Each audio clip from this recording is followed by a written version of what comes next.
మనం ఈ మనుషుల మధ్య బతకలేం. అడవిలో పోయి బతికేది మంచిది. ఎక్కడికి మావా? చూసేనారు వీళ్ళు మనల్ని బతకలేరు. ఎక్కడికి రా? మొత్తం చదువుకొని వెళ్తున్నావా? ఈ మనుషుల మధ్య నేను బతకలేను. ఏమావా? కరోనా వచ్చినప్పుడు సగం తెచ్చినా. ఇప్పుడేదో కొత్త వైరస్ అంట. నన్ను వదిలేంట్రా. ఆడిలోకి పోయి ఆది మనం లాగానే బతుకుతానా? మేము కూడా వస్తాంరా. దేనికే? అక్కడ కూడా వైరస్ తెచ్చేదానికా?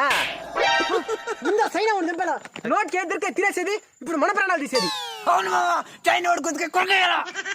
మా గుడి పోయి ముందర మమ్మల్ని కూడా తీసుకోమరా. మన మనుషుల మధ్య కూడా బతకచ్చురా. ఎట్రా?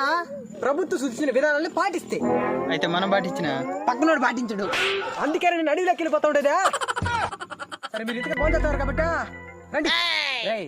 నువ్వు ఆ కొండ మీదకి పోరా. నువ్వు ఆ కొండ మీదకి పోరా. నేను మాత్రం ఇంకో 4 కొండలు దాటి 5వ కొండ మీద ఉంటా.